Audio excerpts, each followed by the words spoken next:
I'm a nurse, and I currently work nights.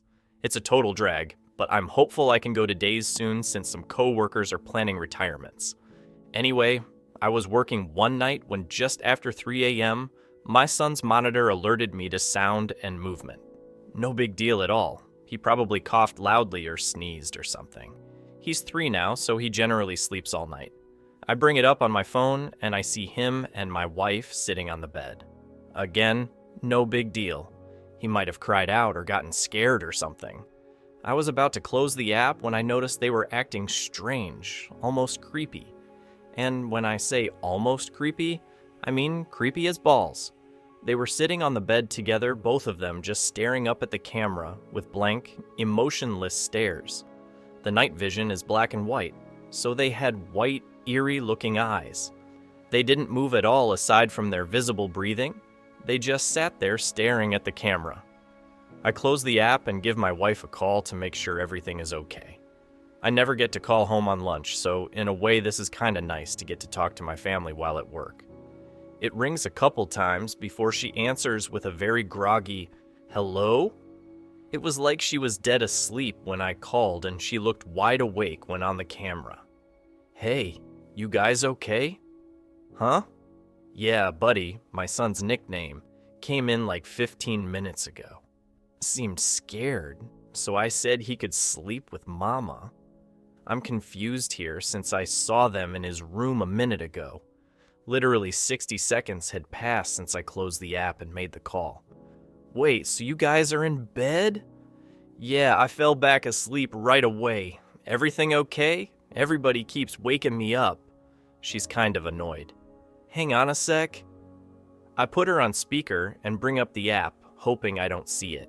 When the app loads, I get that pang of intense nervousness in my stomach that I haven't had in a long time, since I was a kid in school, and realized while I was eating breakfast a paper or something was due that day, and I hadn't done it. My heart leaps into my throat. My wife and son are sitting on his bed, looking up at the camera. Same emotionless stares. "Hello? You guys are in bed, right?" "Yeah, we're trying to sleep." "Well, I'm looking at his camera and I see you two sitting on his bed." "Huh? Number, we're in our bed." "I know that's what you mean, but I'm looking at his bed and you two are in there." "Hang on," she says. She's quiet for a sec while she brings up the camera on her phone. I hear this guttural, terrified gasp, like she had sucked all the air in the room into her lungs, filling them to capacity. I don't hear this kind of gasp from my wife often, usually only when she's truly afraid, like during a jump scare in a movie, or one time when we turned her back on our son for literally a second and he was down by the mailbox inches from the road. I hear rustling of sheets, and the line goes dead. Of course, now I'm absolutely terrified myself, so I immediately call back. It goes to voicemail, so I call again. I call again and again with no answer. Finally, after about 4 minutes, she calls me. I tell you that 4 minutes felt like 40 years. "Hey, what's happening?" I ask.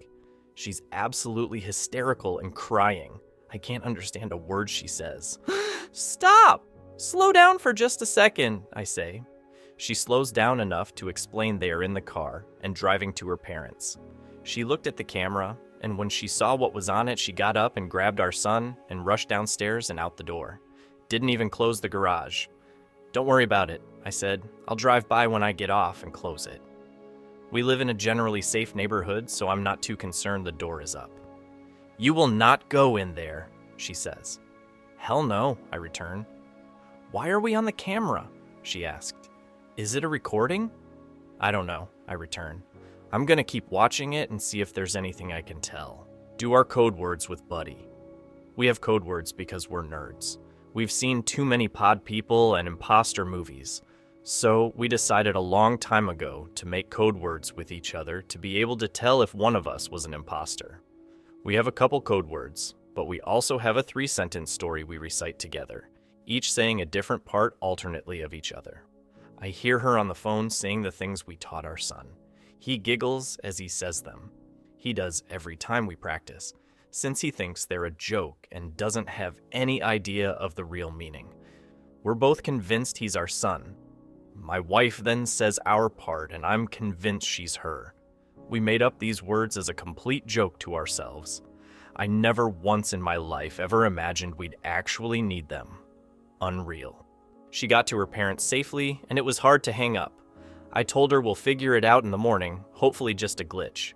She said she didn't think it was a glitch. When she was running out, she had to run by our son's room, and the door was open.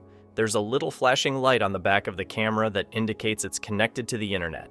It gives off just enough light that when she ran by, she thought she saw, out of the corner of her eye, a shadowy outline of what could have been an adult sitting on our son's bed. It sends chills down my spine to think about. Knowing they were safe and out of the house is the only thing that kept me at work that night. It was a long 4 hours, but I kept checking the camera every chance I got. Sure enough, they were still sitting on the bed, staring up at the camera with emotionless gazes. I studied them to see if I could see any pattern, from their breathing to their blinking. Their breathing was steady and looked normal. It was their blinking that would tell me if this was just some kind of bizarre time-looped freak accident video or not. I intently stare at my phone and count the seconds between each blink, telling myself if this is a loop, then their blink should be even and occur at the same time each time. There was no pattern to their blinking. It was erratic and random, just as a person blinking should be. The passing hours are what finally sealed the deal that this was not a weird looped video of some kind. My son's window is visible on camera, and I can see on camera that it is getting lighter outside his room. His curtains keep out just enough light to prevent the camera from exiting night vision, but lets in just enough to be able to tell the sun is rising. I try to figure out what the hell I'm going to do before I leave work. Calling the police comes to mind, but I talk myself out of it. First of all, what am I supposed to say? Someone is in my house that looks like my wife but isn't. Worse yet, what if they are entities of some kind and the police do go over and it kills them or something? I decide to tell coworker about it. He's a firm believer in the paranormal and might have a suggestion. I show him the video and tell him the story. His initial response of "that's creepy as fuck" doesn't help much, but he says he wants to go over and check it out. He says we both should to see if not my wife will try and act like my wife. I tell him absolutely not, and he says we should at least go to the house even if we don't go in. I agree on that since I wanted to close the garage. We got to my house and walked around the perimeter first. Not sure what we wanted to accomplish by that, but it felt like something we should do. The curtains were all drawn since nobody was there to open them in the morning, so we couldn't see anything. I went to close the garage and suddenly had this overwhelming urge to go inside and investigate. It was like I just had to know what was going on. So in we went. We walked through the kitchen towards the foyer where the stairs are. It's so quiet in our house right now, you could hear a feather drop, forget the pin. We stop at the bottom of the stairs and wait a few seconds. I look at the camera again, and they are still sitting there. I've never been so scared in my life. My coworker puts his foot on the first step, and I suddenly say, "Stop," loudly. "Forget this. We're out of here," I tell him. "Come on." I start making my way back to the kitchen. We hear a loud creak in the floor from upstairs. It's my son's room. He has a very loud, creaky board right in the middle of his floor that's almost impossible not to step on. My wife and are still deciding if we ever want to fix it because it will alert us if he's ever up to no good when he gets older trying to sneak out or something. "Come on, come on, come on!" I yell as I motion for him to move his ass. We're out of the house in about 2 seconds. Out on the street, I check my phone. Now only Not My Son was sitting on the bed. Same blank stare. Not My Wife was gone. "Holy shit," my coworker says. "That was stupid as fuck of us. Do not tell my wife we went inside." She would be so ungodly mad if she found out what we just did. I use my garage door opener in my car to close the door. Before we leave, I look at the camera again. Not. My wife is back on the bed with Not My Son, both staring blankly up at the camera, blinking every few seconds. That was all about 4 days ago now. Not my wife and Not My Son are still sitting on the bed, staring up at the camera. They haven't moved a millimeter. We obviously haven't gone back to our house. What do we do? You'll remember I left off at my wife's parents' house, not sure what the hell to do. My wife and I argued about it. My in-laws said call the priest. I told my wife we're calling the cops, and that's it. The day we finally called the cops would be day 6. Not my family was still sitting on the goddamn bed, staring at the camera. I told the dispatcher there were intruders in my house, leaving out the part where they looked exactly like my family. I told her we were out of the house, but I would meet the police there. She dispatched 2 units. My wife begged me not to go. I told her I had to be there. I had a foolproof plan. I would take her mom's iPhone and FaceTime with my wife while showing the police the camera on my phone. They would see this as a fucked up situation and hopefully proceed with caution. My coworker friend said he would come with me as well. My friend and I beat the cops to my house. Like most of you mentioned in the comments previously, I was packing heat. I have a concealed carry, so I had my 1911.45 on me. I was not concerned this would bother the cops, as I was going to inform them of my permit and that I was currently carrying. What I wasn't going to tell them was that I had my father-in-law's AR-15 in my trunk. It's almost funny how many of you mentioned that was the way to go in my previous entry. I didn't plan on telling the cops about it because I was not planning on needing it. They would come armed and prepared. They showed up and I let them know I was armed and then enacted my plan. I initially told them the story. They looked at each other like I was crazy and they didn't believe me. I FaceTimed my wife so they could see she was, in fact, not in the house despite what our camera was showing. They still didn't seem to believe me, but this did pique their interest. I hung up with my wife and told her I'd call her back as soon as we knew something. So now we're sure this isn't a recording, an officer stated, repeating what I said. It's not. The day-night cycle has changed every day. Their blinking is erratic and not cyclical like it was a repeat, I said. I know it's a stupid question, but your wife isn't a twin, the other officer asked. I told him no. My friend spoke up. I have an idea. Turn the volume up. I'll go throw a pebble at the window. He went around back while I turned up the volume to the max. Okay, I'm tossing. We heard the light tick sound from outside, but the 1-second delay on the camera came in loud and clear through my phone. Not my wife moved at the sound of the pebble hitting the window. The first time I'd actually seen her move aside from the time she wasn't on screen, when I initially went inside our house the first day. She turned her head towards the window just slightly, before turning back to the camera. Okay, so this is live, an officer said. Okay, sir, I need you and your friend to stay outside here. We're going to go in and find out what's going on here. Should you ask for more units? I asked hopefully. Not at this time. We're going to assess the situation first. They don't appear to be armed, but we're going to be cautious. I opened the garage for them, and they made their way in towards my kitchen door. They radioed dispatch that they were headed in and to stand by. They disappeared into my house. A few seconds after they went in, the camera went out. I wanted to vomit, and I felt like if I put my fingers in my mouth, I'd be able to feel my heart since it had leapt so far up into my throat. Shit, I yelled to my friend. I immediately popped the trunk and got my rifle out and ran into the garage, my friend right behind me. We got inside just in time to hear a low, guttural howl from upstairs, demonic sounding almost, along with raised voices from the police. There were several shots. Need backup, shots fi. He was cut off. Oh my God, my friend howled. He was scared shitless, but so was I. God fucking damn it, I knew it, I said, running up the stairs. My son's room is the first one you come to after getting upstairs, so his wall is also what you see as you walk up the stairs. As I reached the top, I laid into the wall with my rifle. It has a 30-round magazine, but I felt like I fired 100 shots. I fired all over the place, knowing full well the ammo would go through the wall like it was paper, concentrating on where my son's bed would be, but also near the door and towards the floor as well, in case whatever these things were thought to duck. We heard shrieks of pain coming from the room, then nothing. My friend and I paused for a minute before deciding to go in because the camera was still out. We heard a whimpering coming from the room. There was a dead cop in the hallway we had to step over. It was awful, and I'll never be able to unsee it. His head was several feet away from his body in the threshold to our guest room. We found the other cop in my son's room right inside the doorway.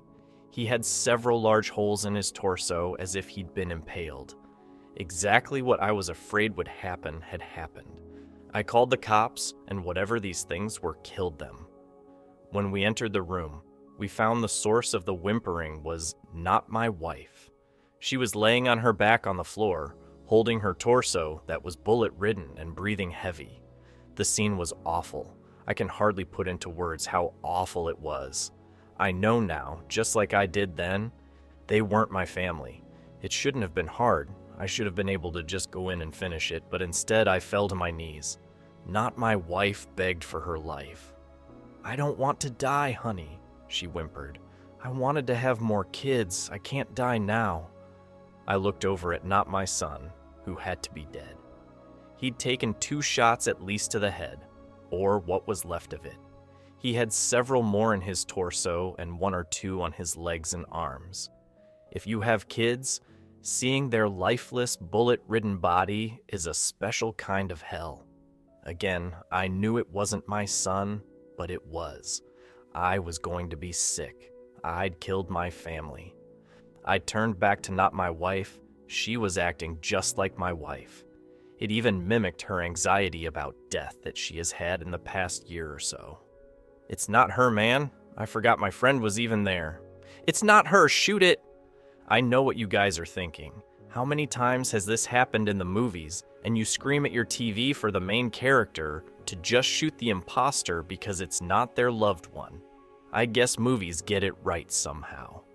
I'll never roll my eyes at the character who can't kill an imposter again. "Please don't shoot me," it begged. My hands were shaking as I aimed at it. Why couldn't I do it? I knew this wasn't my wife.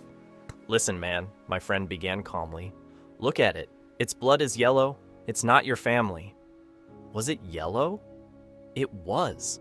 Seeing my family slain was so traumatic, I hadn't even noticed their blood wasn't red. I steadied my aim, and not my wife suddenly stopped begging. She began that guttural, terrifying shriek, and something black or gray started to protrude from her mouth, like a tentacle or something, and I fired. At that range, her head more or less exploded. Whatever these things were, they appeared to be mortal. I was still on my knees, and my friend was out in the hallway just outside the door. We heard the sounds of approaching police sirens. I'd forgotten one of the cops had gotten a shots fired call over the radio before being killed. It seemed like it had been hours, but it had only been about 5 minutes since the police had gone in. My friend went downstairs to let the police know what to expect. I stood up and slowly made my way into the hallway. I was lightheaded and felt like I was going to be sick. My bedroom is adjacent to my son's, so the doorway is about a foot to the right of my son's doorway. My door was closed, but as I exited my son's room, my door opened. Not me walked out into the hallway, wearing exactly the same thing I was at that time. I was shocked in place. I couldn't move, but it did. It walked towards me, and its right arm turned black and morphed into what appeared to be a tentacle. It was wiggling around like a squid or octopus appendage. When he thrust his arm at me, it solidified and impaled me through my abdomen. It then stabbed me in the left leg just above the kneecap. I fell to the ground in pain. Its tentacle arm was wiggling again. "Why did you kill my family?" it asked. When it spoke, its voice changed pitch several times. It was my voice, then much deeper, then normal again. It alternated several times, saying that one sentence. It moved in closer. The rifle was gone, but I still had my .45. I pulled it out and got a shot off in its right knee. It howled. As Not Me fell to his knee, I fired a couple more shots, getting 2 into its abdomen and left side of its ribs. It breathed heavily for a few seconds, before I used the last of my strength to aim proper, and shot Not Me in the face. Its blood was also yellow. I lay there bleeding out, thinking this was it for sure. I still had some strength from adrenaline kicking in, so I took my belt off and tried to make a tourniquet for my leg. With my stomach wound, it was hard to give it a good yank to tighten it. I then took my shirt off and balled it up and packed my stomach wound and applied as much pressure as I could. Being a nurse probably saved my life. I passed out, but the measures I took must have kept me alive long enough for EMS to arrive.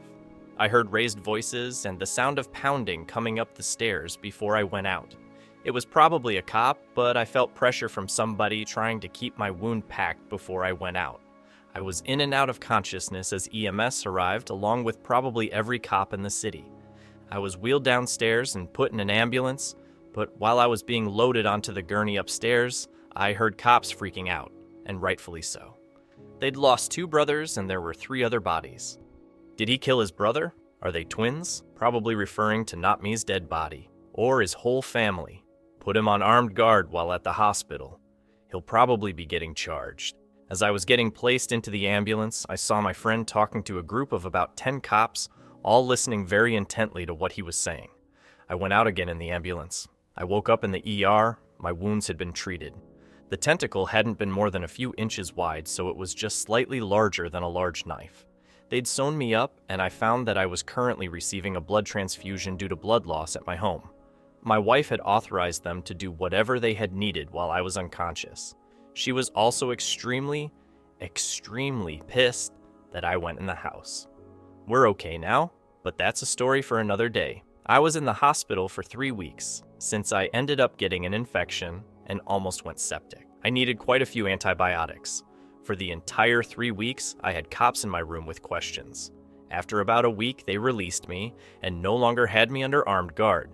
I told them absolutely everything, not caring if it made sense or not.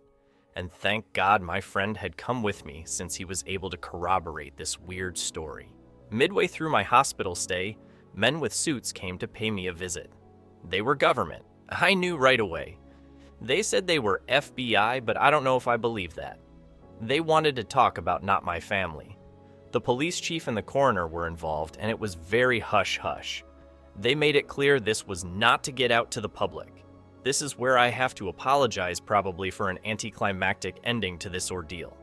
I don't know what Not Me and My Family were. Neither do they. The only thing we know is that they were sentient creatures that looked like us and had yellow blood. I begged the coroner to tell me about their autopsies, but he said he wasn't allowed to say. He must have felt bad for me, since I received a bouquet of flowers a couple days later. The card inside the envelope read, "We don't know what they are. They have the same organs we do, but in different parts of their body aside from their brain. But what's red and pink inside us is green and yellow inside them. They're humanoid creatures, but whatever they aren't human. The government thinks they may be extraterrestrial. Destroy this letter as soon as possible." We had our house professionally cleaned. It was almost surely a government team since they contacted us on behalf of the police. We could not find any Google reviews or website for the company online. My wife and I are not going to go back to our house.